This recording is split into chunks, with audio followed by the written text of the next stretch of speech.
1월 17일 주일 예배를 하나님께 드리겠습니다.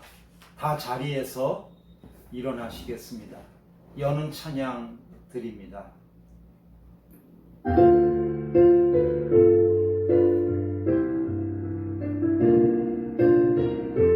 주의 이름 높이리 나 주의 이름 높이리 하늘 높이 올린 갯벌처럼 나 주의 이름 높이리 전능하신 하나님 찬양 언제나 동일하신 주 전능하신 하나님 찬양 영원히 다스리네.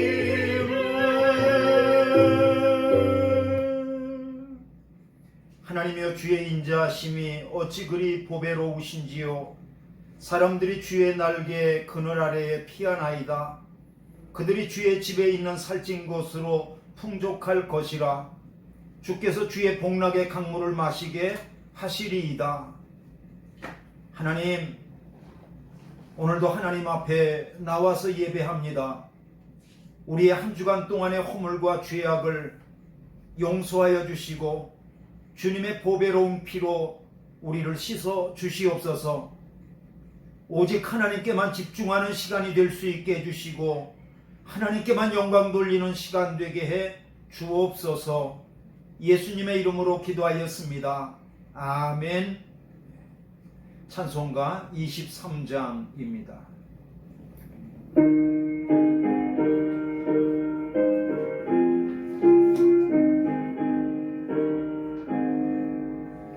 만일이 내게 있으면 고이 떠가지고 내 구주 주시는 종을 늘 찬송하겠네. 내 은혜로우신 하나님 날 도와주시고 거룩하신 영광 넓히며 알게 하소서. 내 주의 귀한 이름이 날 위로하시고 이 귀의 험악 같으니 참이라 되도다. 내 죄의 권세 깨뜨려 그 결과 보시고 이 처한 마음을 비로소 보존케 하셨네.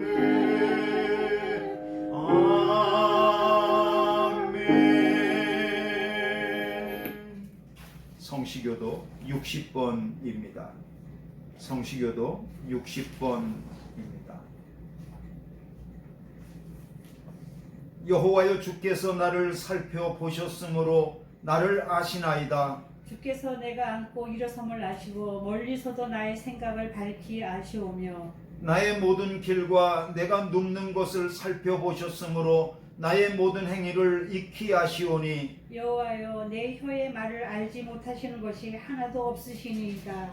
내가 주의 영을 떠나 어디로 가며 주의 앞에서 어디로 피하리이까. 내가 하늘에 올라갈지라도 거기 계시며 수월에 내 자리를 펼지라도 거기 계시나이다. 내가 새벽 날개를 치며 바다 끝에 가서 거주할지라도 거기서도 주의 손이 나를 인도하시며 주의 오른손이 나를 붙드시리이다. 하나님이여 나를 살피사 내 마음을 아시며 나를 시험하사 내 뜻을 아옵소서. 내게 무슨 악한 행위가 있나 보시고 나를 영원한 길로 인도하소서. 아멘. 사도신경으로 신앙을 고백하겠습니다. 전능하사 천지를 만드신 하나님 아버지를 내가 믿사오며 그 외아들 우리 주 예수 그리스도를 믿사오니 이는 성령으로 잉태하사 동정녀 마리아에게 나시고 본디오 빌라도에게 고난을 받으사 십자가에 못 박혀 죽으시고 장사한 지 사흘 만에 죽은 자 가운데에서 다시 살아나시며 하늘에 오르사 전능하신 하나님 우편에 앉아 계시다가 저리로서 산자와 죽은 자를 심판하러 오시리라. 성령을 믿사오며 거룩한 공회와 서로가 성도와 교통하는 것과 죄를 사하여 주시는 것과 몸이 다시 사는 것과 영원히 사는 것을 믿사옵나이다. 아멘. 송영 1장 부르시겠습니다.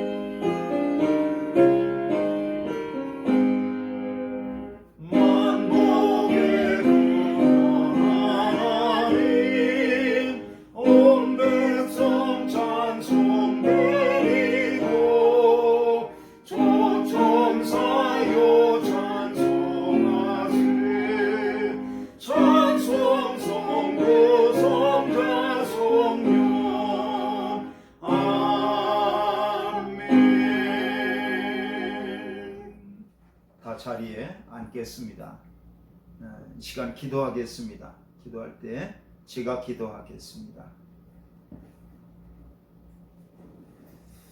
하나님, 오늘도 하나님을 예배하는 것이 우리의 기쁨입니다. 코로나 팬데믹으로 말미암아 하나님의 예배당에 나오지 못하고 각 처소에서 하나님을 예배하는 우리 마닐라 은혜 감리교회 믿음의 식구들이 있습니다.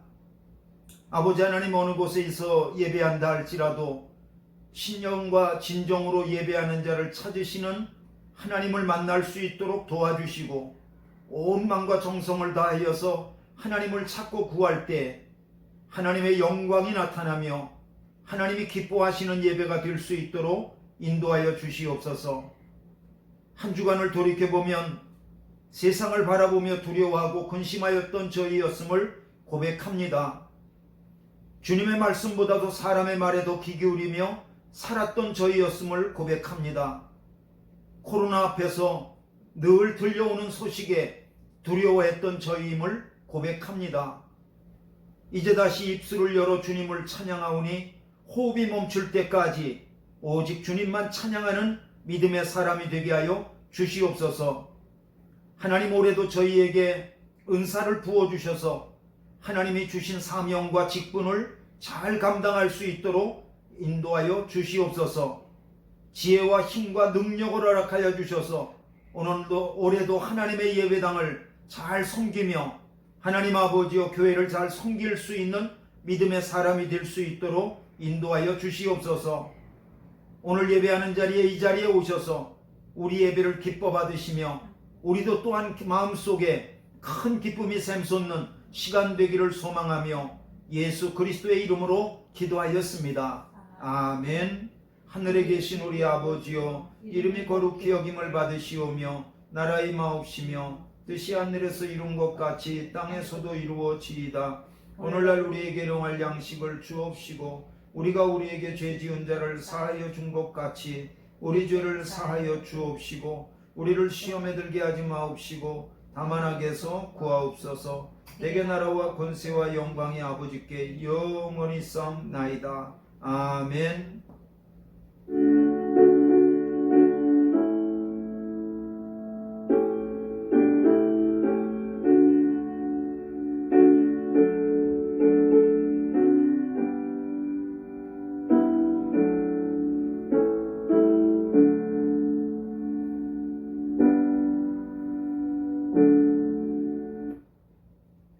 이 시간에는 하나님 앞에 드리는 예물을 손에 붙잡고 하나님 앞에 봉헌 기도를 드리도록 하겠습니다.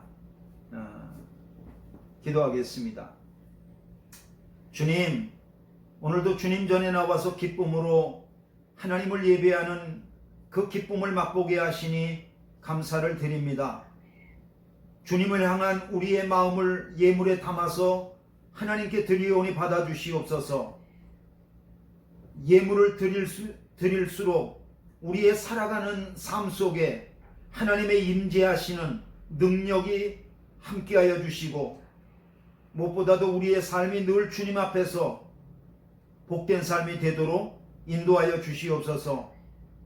지금 내게 없는 것을 인하여 불평하기보다는 하나님께서 내게 베풀어 주신 것, 지극히 작은 것 하나라도 손에 붙잡고 하나님 앞에 감사하는 삶이 될 수 있도록 인도하여 주시옵소서. 하나님께서 우리 각자에게 주신 은사로 말미암아 주님의 몸된 교회를 이룬 모든 믿음의 식구들과 함께 섬길 때에 하나님 우리 속에 기쁨이 충만하게 하여 주시옵소서. 예물이 쓰이는 곳마다 하나님 나라의 복음이 더욱더 능력 있게 증거되게 하여 주시옵소서. 감사하옵고 예수님의 이름으로 기도하였습니다. 아멘. 아멘. 하나님이 주신 말씀을 같이 읽겠습니다. 오늘 하나님께서 우리에게 주시는 말씀은 사무엘상 3장 1절로부터 20절까지의 말씀입니다.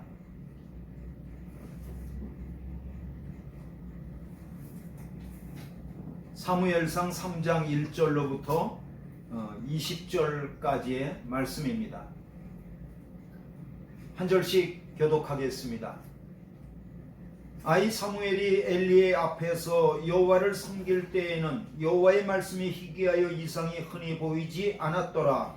엘리의 눈이 점점 어두워가서 잘 보지 못하는 그때 그가 자기 처소에 누웠고 하나님의 등불은 아직 꺼지지 아니하였으며 사무엘은 하나님의 궤에 있는 여호와의 전 안에 누웠더니 여호와께서 사무엘을 부르시는지라 그가 대답하되 내가 여기 있나이다 하고 엘리에게로 달려가서 이르되 당신이 나를 부르셨기로 내가 여기 있나이다 하니 그가 이르되 나는 부르지 아니하였으니 다시 누우라 하는지라 그가 가서 누웠더니 여호와께서 다시 사무엘을 부르시는지라 사무엘이 일어나 엘리에게로 가서 이르되 당신이 나를 부르셨기로 내가 여기 있나이다 하니 그가 대답하되 내 아들아 내가 부르지 아니하였으니 다시 누우라 하니라. 사무엘이 아직 여호와를 알지 못하고 여호와의 말씀도 아직 그에게 나타나지 아니한 때라. 여호와께서 세 번째 사무엘을 부르시는지라 그가 일어나 엘리에게로 가서 이르되 당신이 나를 부르셨기로 내가 여기 있나이다 하니 엘리가 여호와께서 이 아이를 부르신지를 깨닫고 엘리가 사무엘에게 이르되 가서 누웠다가 그가 너를 부르시거든 네가 말하기를 여호와여 말씀하옵소서 주의 종이 듣겠나이다 하라 하니 이에 사무엘이 가서 자기 처소에 누우니라. 여호와께서 이마에 서서 전과 같이 사무엘아 사무엘아 부르시는지라 사무엘이 이르되 말씀하옵소서 주의 종이 듣겠나이다 하니 여호와께서 사무엘에게 이르시되 보라 내가 이스라엘 중에 한 일을 행하리니 그것을 듣는 자마다 도기가 울리리라. 내가 엘리의 집에 대하여 말한 것을 처음부터 끝까지 그날에 그에게 다 이루리라. 내가 그의 집을 영원토록 심판하겠다고 그에게 말한 것은 그가 아는 죄악 때문이니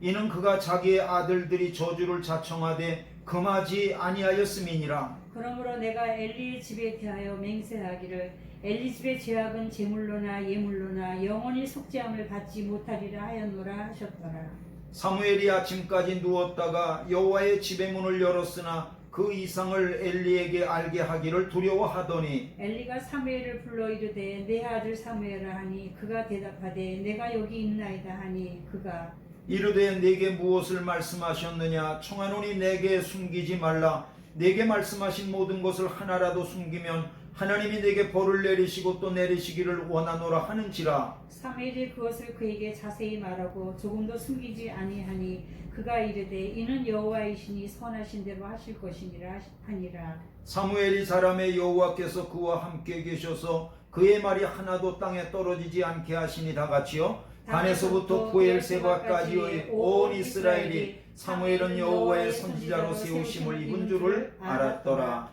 아멘. 아멘. 오늘은 사무엘상 3장 1절로부터 20절까지의 말씀을 중심으로 버림과 세움이라는 제목을 가지고 하나님의 말씀을 들으면서 은혜를 받겠습니다. 기도하고 말씀 듣겠습니다.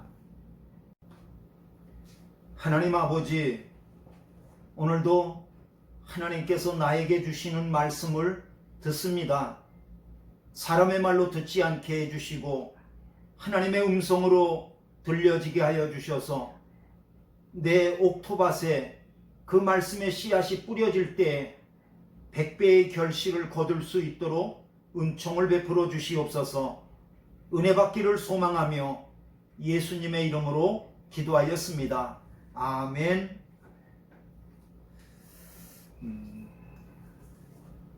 오늘 우리는 사무엘상 말씀을 읽었습니다. 오늘 본문의 주인공은 두 사람입니다.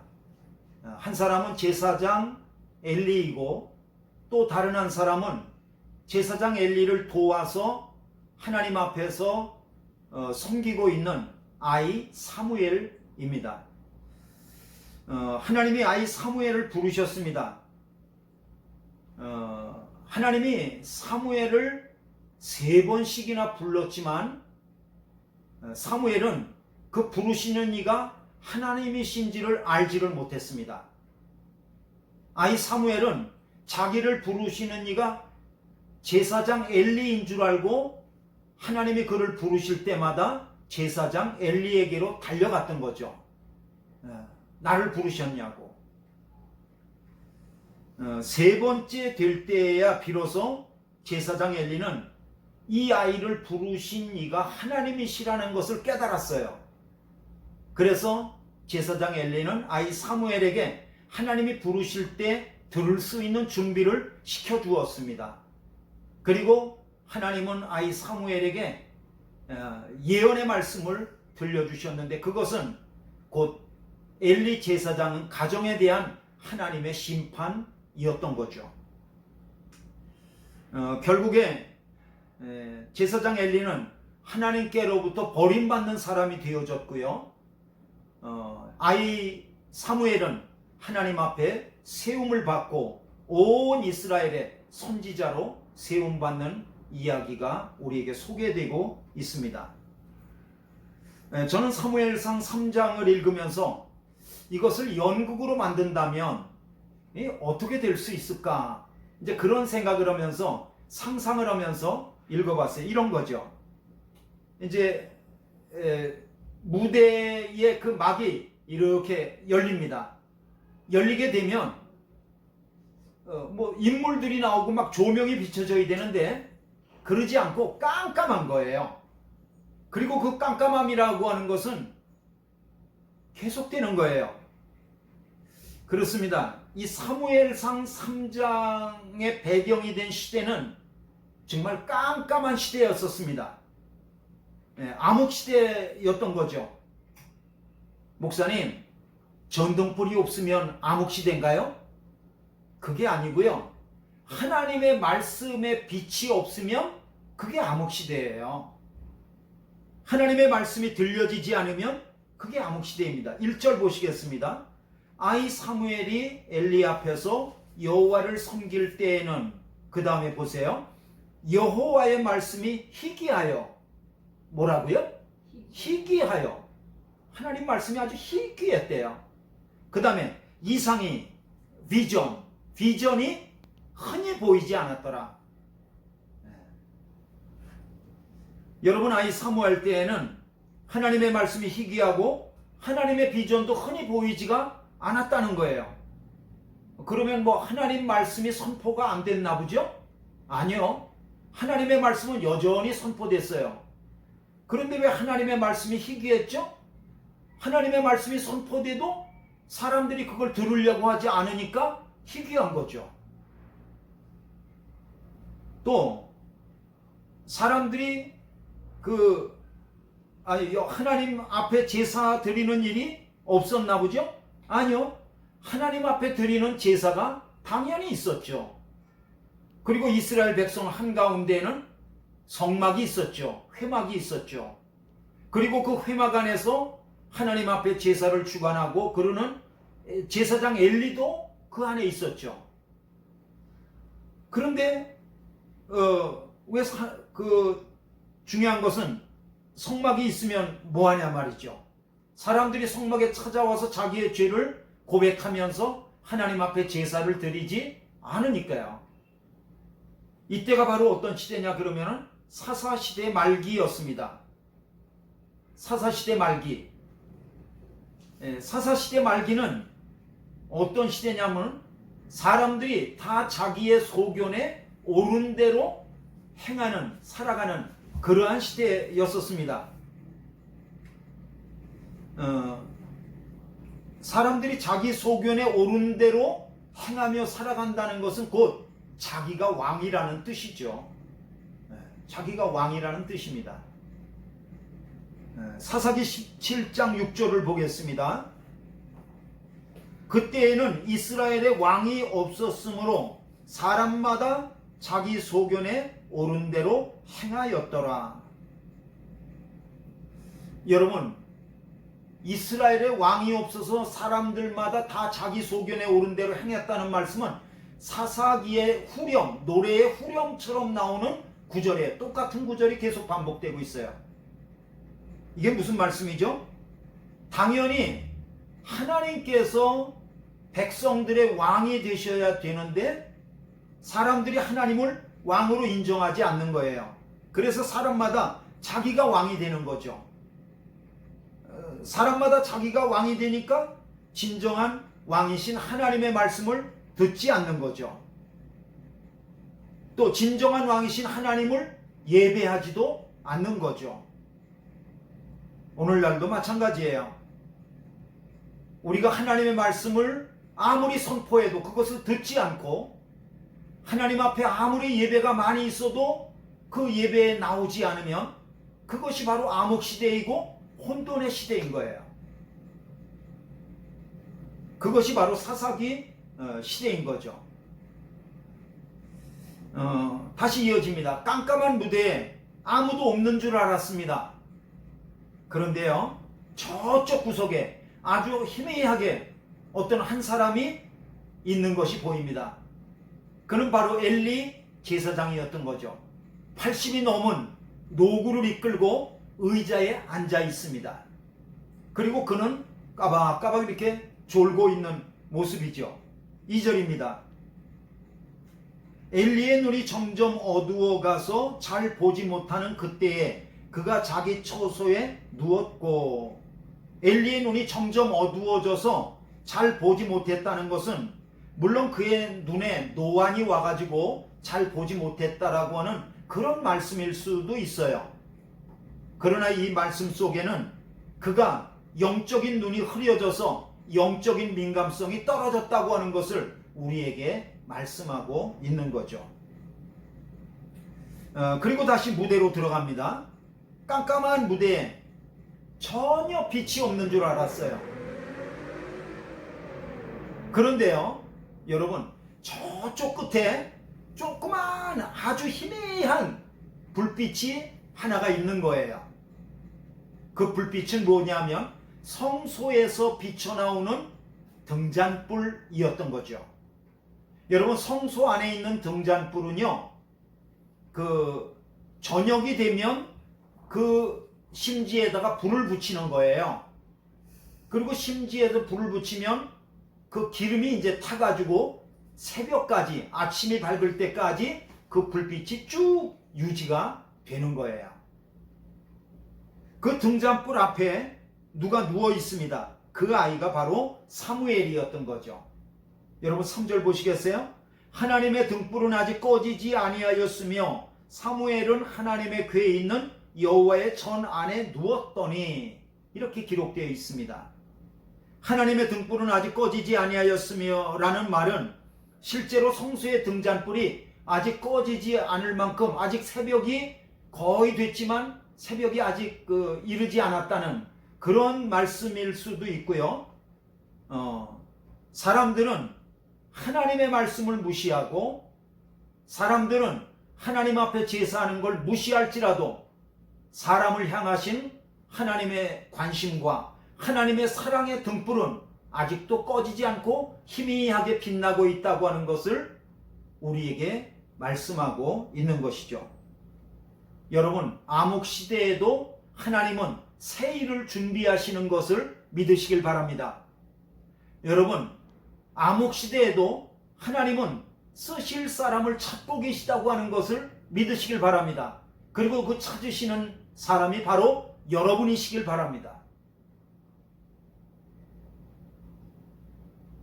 본문을 읽으면서 우리는 깜짝 놀라운 일 두 가지를 보게 되어집니다. 하나는 엘리 제사장에 대한 하나님의 심판입니다. 여러분, 그래도 하나님께서 세우신 제사장인데 이런 제사장에 대하여서 하나님이 이렇게 가혹하게 심판을 내리실 수가 있을까? 여러분 12절과 13절 한번 보시겠습니다. 내가 엘리의 집에 대하여 말한 것을 처음부터 끝까지 그날에 그에게 다 이루리라. 내가 그의 집을 영원토록 심판하겠다. 여러분 처음부터 끝까지 그날에 그에게 다 이루리라 라고 그렇게 말씀하셨는데, 이 말씀의 뜻은 하나님께서 엘리 제사장의 집안에 심판을 시작하시면 끝장을 보시겠다는 말씀이에요. 여러분 무섭잖아요. 엘리의 집을 영원토록 심판하겠다는 말씀입니다. 또 하나님이 엘리 제사장을 버리겠다고 하는 말씀입니다. 그런가 하면 또 하나 우리에게 놀라운 것이 있다면 그것은 뭐냐면 아이 사무엘이 하나님 앞에 벌써 세움을 받는 거예요. 여러분 사무엘은 어른이 아니에요. 아이예요. 그리고 하나님이 아이 사무엘을 부르시고 또 부르시고 또 부르셨지만 그것이 하나님이 부르시는 음성인지도 분별하지 못할 만큼 영적으로 미숙한 아이 사무엘이지만, 그럼에도 불구하고 엘리 제사장의 뒤를 이어서 그가 온 이스라엘의 선지자로 세움을 받았다고 하는 것은 이거는 정말 놀라운 일이죠. 결국 오늘 본문은 하나님이 엘리 제사장은 버리시고 아이 사무엘을 세워주신 그러한 이야기입니다. 저는 오늘 본문을 통해서 하나님께서 엘리 제사장을 버리실 때 엘리 제사장을 버리시는 그 하나님의 이유가 무엇인지, 또 반면에 하나님께서 아이임에도 불구하고 아이 사무엘을 온 이스라엘의 선지자로 세우실 때 아이임에도 불구하고 그를 갖다 세우시는 하나님의 이유가 무엇인지, 이것을 살펴보려고 합니다. 이것은 중요하죠. 왜 그러냐면 이 이야기 속에는 하나님께로부터 내가 버림받지 않을 수 있는 DNA가 여기 담겨 있어요. 또 이 이야기 속에는 하나님께로부터 내가 세움을 받을 수 있고 내가 쓰임 받을 수 있는 DNA가 여기에 있단 말이에요. 먼저 엘리 제사장을 살펴보겠습니다. 하나님은 왜 제사장 엘리를 버리셨을까? 그것은 엘리 제사장의 두 아들의 문제 때문입니다.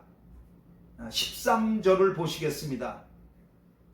내가 그의 집을 영원토록 심판하겠다고 그에게 말한 것은 그가 아는 죄악 때문이니 이는 그가 자기의 아들들이 저주를 자청하되 금하지 아니하였음이니라. 여러분 엘리 제사장에게는 아들이 둘이 있었어요. 그들의 이름은 홈리와 비느하스였어요. 여러분 엘리의 그 두 아들도 아버지 제사장을 도와서 일하는 제사장들이었어요. 그런데 그 두 아들의 죄는 오늘 성경에 드러나 있는데 두 가지를 말씀하고 있어요. 하나는 백성들이 하나님 앞에 제사를 드리러 와서 제물을 드리면 그 제물을 중간에 가로채 빼앗아 간다는 거예요. 자기네가 그것을 갖다가 구워 먹으려고. 그래서 사무엘상 2장 17절을 보면은 이 소년들의 죄가 여호와 앞에 심히 크면 그들이 여호와의 제사를 멸시함이었더라. 이렇게 말씀하고 있습니다. 그러니까 하나님 앞에 드리는 제물을 소홀히 여기는 것을 하나님을 멸시하기 때문이라는 거예요. 하나님은 그 동기를 보시는 거죠.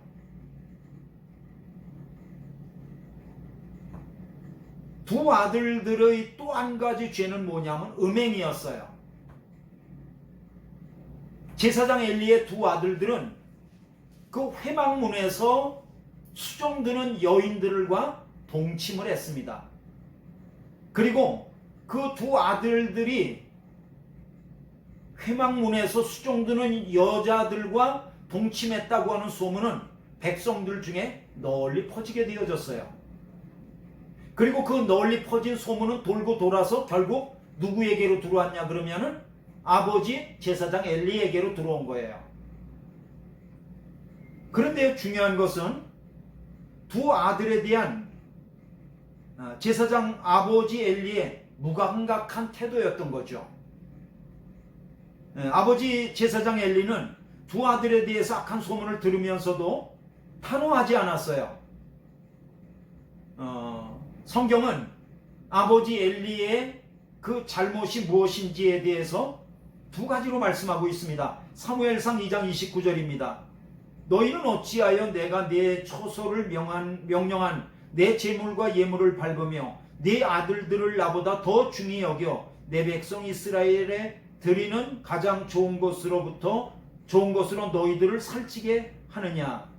그러니까 정확히 말하면 두 아들의 죄 때문에 심판이 임하는 것도 있지만 사실은 그 두 아들을 제대로 다루지 못한 아버지 때문에 심판이 임하는 거예요. 그런데 그것은 뭐냐면 하나님보다도 자기 아들들을 더 사랑했다는 거예요. 그래서 하나님께서 심판하시겠다고 콕 집어서 말씀하시는 겁니다. 아버지 엘리의 또 하나의 잘못은 뭐냐면 오늘 본문에 나오고 있습니다. 13절입니다. 내가 그의 집을 영원토록 심판하겠다고 그에게 말한 것은 그가 아는 죄악 때문이니 이는 그가 자기 아들들이 저주를 자청하되 금하지 아니하였음이니라.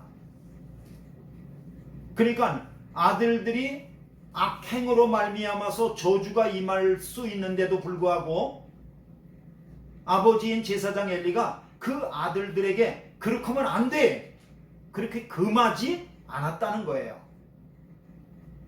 결국 아들들이 범죄했지만 그것을 대하는 아버지 엘리의 태도가 너그러웠다고 하는 것을 볼 수 있습니다.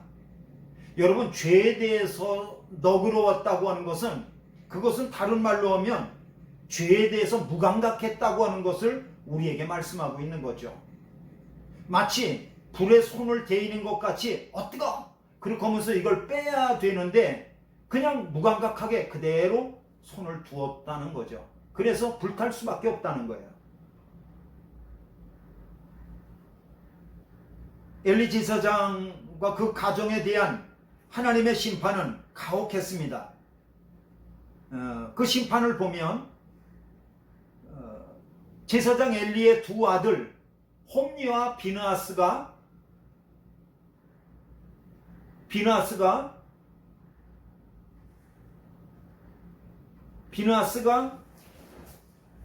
블레셋과의 전쟁에 나갔다가 거기에서 죽었어요. 그리고 두 아들이 죽었다고는 소식을 아버지가 듣고 그 아버지는 의자에서 뒤로 넘어가서 목이 부러져 죽었습니다. 시아버지가 돌아가시고 남편과 두 아들이 죽었다고 하는 소식을 듣고 결국엔 며느리도 아기를 낳다가 죽었습니다. 아주 끔찍한 심판이 행하여졌던 거죠. 중요한 것은 하나님이 엘리 제사장에게 돌이킬 기회를 여러 차례 주셨지만 제사장 엘리는 그 죄악에서 돌이키지를 않았던 거예요. 하나님께서 사무엘을 부르시고 사무엘을 통하여서 엘리 제사장 집에 하나님께서 심판하시겠다고 하는 말씀을 주신 후에 10년 내지 15년 후에 정말로 그 하나님의 심판이 그 이후에 임한 거예요. 여러분, 그 사무엘에게 하나님의 심판을 말한 다음에 금방 임한 게 아니에요. 10년 내지 15년 이후에 임했다는 것은 하나님께서 엘리 제사장에게 그 두 아들을 인한 그 범죄에 대하여서 돌이킬 수 있도록 기회를 갖다가 주셨지만 결국에는 제사장 엘리가 돌이키지 않았다는 것을 우리에게 보여주고 있습니다. 결국 우리는 이러한 결론에 도달하게 됩니다. 엘리 가정이 하나님의 심판을 받았던 것은 아버지 엘리의 죄 때문이 아니에요. 예?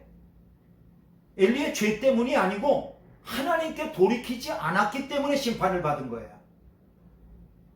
여러분, 우리가 지옥 가는 것은요, 예수 그리스도를 믿는 저와 여러분들은 지옥 가지 않습니다.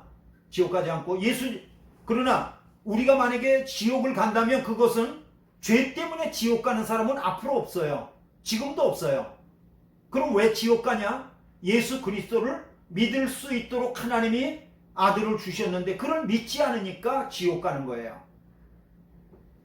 여러분, 죄에 대해서 민감할 수 있기를 바랍니다. 내가 범죄하면 내 안에 계신 성령께서 그 죄에 대해서 민감하게 반응할 수 있도록 우리에게 성령의 감동함을 주실 거예요. 성령께서 나에게 죄를 생각나게 하신다는 것은 하나님께서 나에게 돌이킬 수 있는 기회를 주신다는 것을 기억하시길 바랍니다. 하나님께서 나에게 돌이킬 기회를 주실 때 연기하지 말고 빨리 돌이키는 게 중요해요. 그러면 하나님께서 우리를 회복시키시고 치유하시고 살리실 줄로 믿습니다. 두 번째로 하나님은 왜 사무엘이 아직 아이임에도 불구하고 사무엘을 세워 쓰셨는가? 말씀한 것과 같이 하나님이 사무엘을 3번씩이나 부르셨지만 사무엘은 그것이 하나님이 부르신 줄도 모를 정도로 아직 영적으로 미성숙한 아이였음에 틀림이 없습니다. 그럼에도 불구하고 하나님은 사무엘을 온 이스라엘에 북쪽으로 단으로부터 남쪽의 부엘세바에 이르기까지 온 이스라엘의 선지자로 세웠고 모든 백성들이 사무엘이 하나님이 세우신 선지자인 것을 알 정도로 그를 갖다가 쓰셨다고 하는 것을 볼 수 있습니다. 왜죠? 그것은 사무엘이 하나님을 사랑했기 때문이에요. 사무엘이 하나님을 사랑했기 때문에 어린아이지만 하나님을 사랑했어요. 여러분, 사무엘은 한나가 낳았죠. 낳아서 그를 돌댈 때에 젖댈 때에 그를 갖다가 하나님의 성전으로다가 그를 갖다가 올려드렸어요. 맡겼어요. 하나님께 드린 아이예요. 그래서 사무엘은 성소에서 회막에서 자라났죠. 사무엘은 아직 아이였지만 성소에서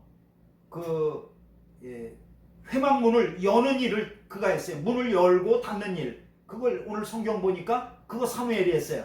또 한 가지 한 일이 있는데 그게 뭐냐면 성소 안에서 등잔불에 불을 켜고 아침이면 그 불을 끄는 거. 그 일을 누가 했냐 그러면 바로 이 사무엘이 했을 것입니다. 사실은 성소의 등잔불을 켜고 끄는 것은 누가 할 일이냐면 제사장 엘리의 두 아들인 홈리와 비느하스가 할 일이죠. 그런데 홈리와 비느하스는요 성소의 일에 대해서 관심이 없었어요. 그냥 밖으로 나돌아다니는 일에 관심이 있었고 제사 드리는 그 제물을 갖다가 구워먹는 일에만 관심이 있었던 거죠. 그래서 결국에는 성소에서 등잔불을 켜는 일을 누가 맡았어야 되냐 하면 바로 그것이 사무엘이 맡았을 거예요.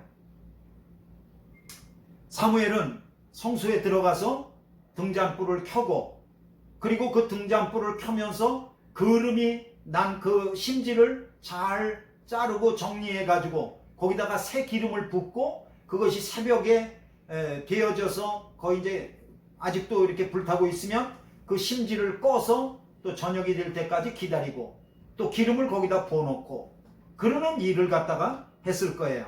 그러다가 등잔불을 켜놓고 지켜보다가 그곳에서 잠이 들었을 것입니다.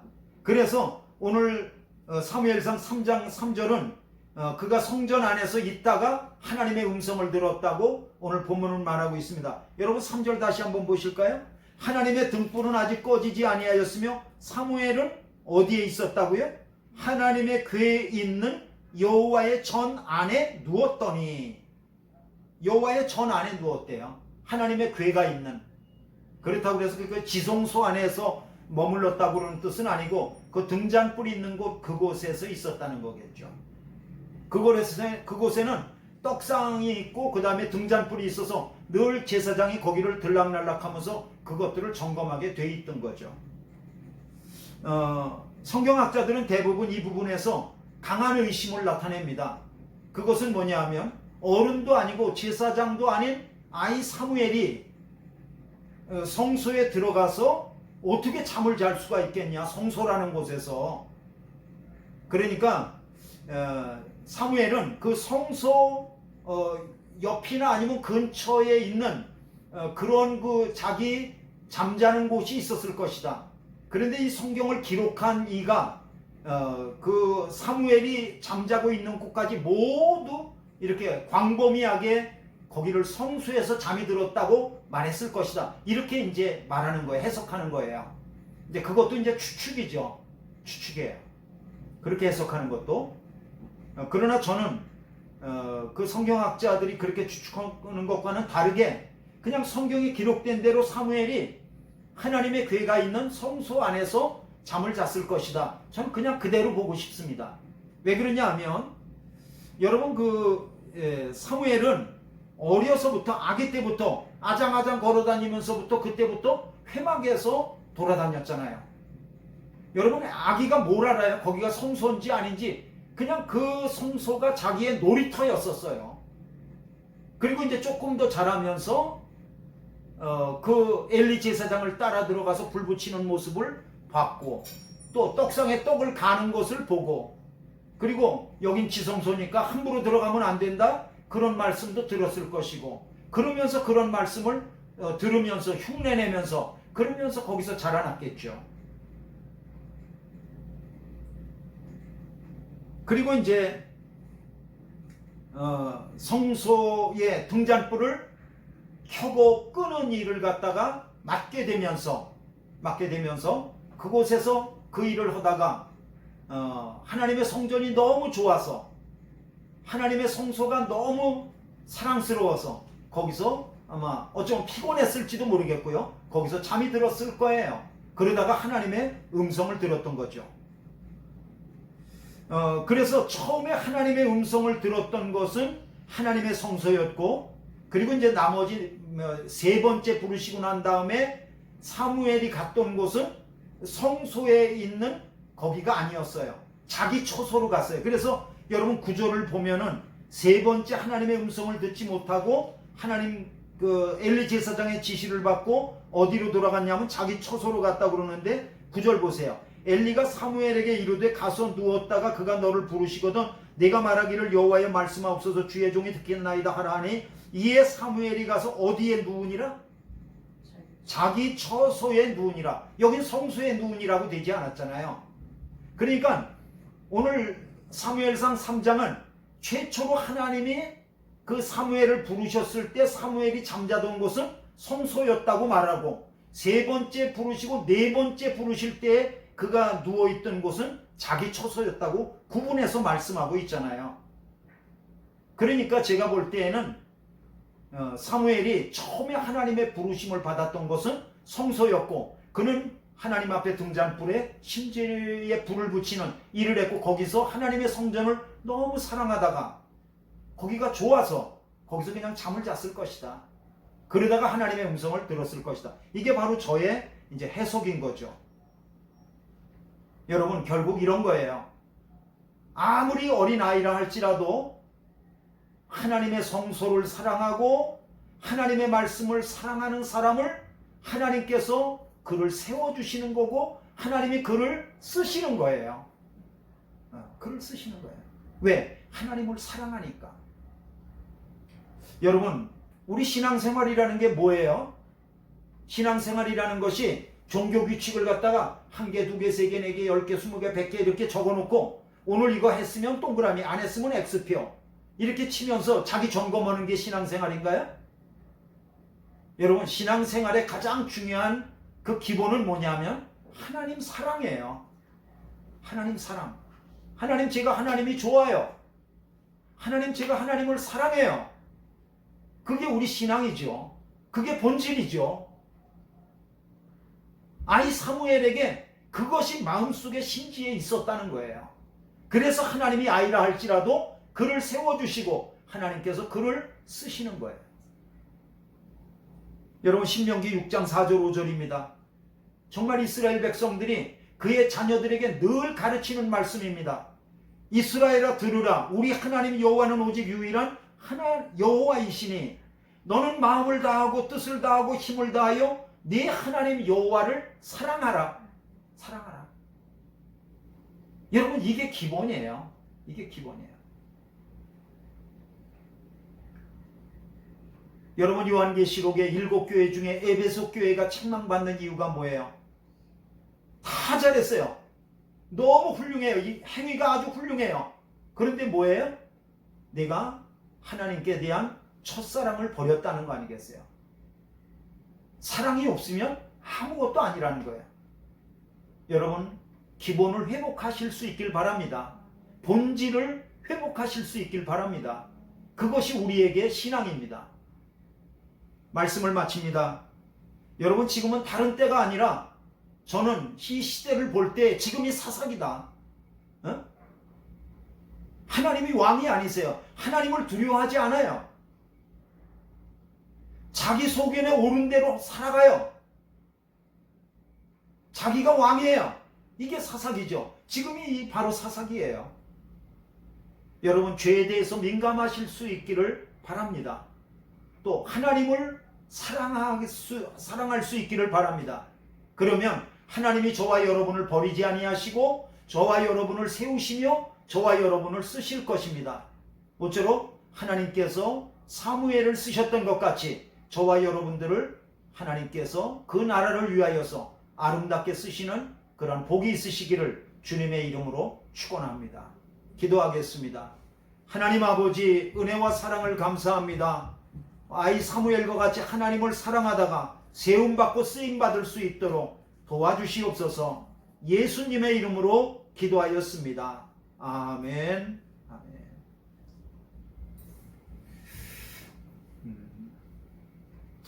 교회 소식을 몇 가지 전하겠습니다. 오늘 1월 17일 오늘 주일입니다. 오늘 주일 점심 먹고 나서 2시간 정도는 안 될 것 같습니다. 한 45분 강의니까 1시간 한 반 정도요? 그 정도 되는데 임원 세미나가 있습니다. 장로, 권사, 집사 모든 임원들은 참석하셔서 임원 교육과 훈련에 동참해서 좋은 임원으로 거듭날 수 있는 기회가 되시기를 바랍니다. 점심은 준비됐습니다. 다 자리에서 일어나시겠습니다. 자리에서 일어나셔서 찬송가 368장 오늘 말씀을 생각하시면서 찬송가 368장을 부르시겠습니다.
옛 야곱이 천사와 시름하던 그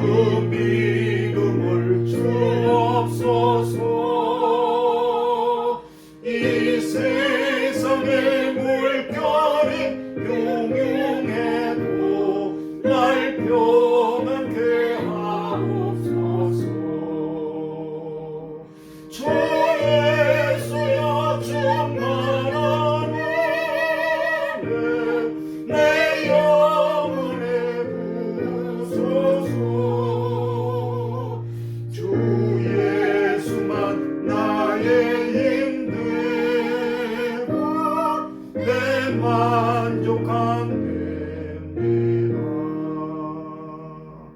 주 예수여 완전한 주의 사랑 나 받기를 원합니다. 그 사랑이 내 맘에 충만하여 날 기쁘게 하옵소서. 주 예수여 충만한 은혜 내 영혼에 부으소서. 주 예수만 나의 힘 되고 내 만족함 됩니다. 내 마음에 주임하신 주의 성령 늘 계실 줄 믿습니다. 그 은사를 나에게 부어주사 주 섬기게 하옵소서. 주 예수여 충만한 은혜 내 영혼에 부으소서. 주 예수만 나의 힘 되고 내 만족함 됩니다. 아멘. 축도함으로써 오늘 모든 예배를 마치겠습니다. 우리의 빈 마음을 늘 좋은 것으로 채워주시는 주님 예수 그리스도의 은혜와 우리의 영원한 기쁨이 되시는 하나님의 사랑하심과 우리의 작은 능력도 크게 쓰시는 성령님의 동행하심이 오늘 예배를 드리며 하나님 죄에 대해서 민감하게 반응하고 하나님을 사랑하는 가운데 하나님의 말씀을 사랑하는 가운데 하나님 앞에 세움받고 쓰임받기를 소망하는 모든 성도들의 심령 가운데 가정 위에 기업 위에 특별히 자녀들 위에 영원토록 함께 하시기를 간절히 축원하옵나이다. 아멘. 아멘.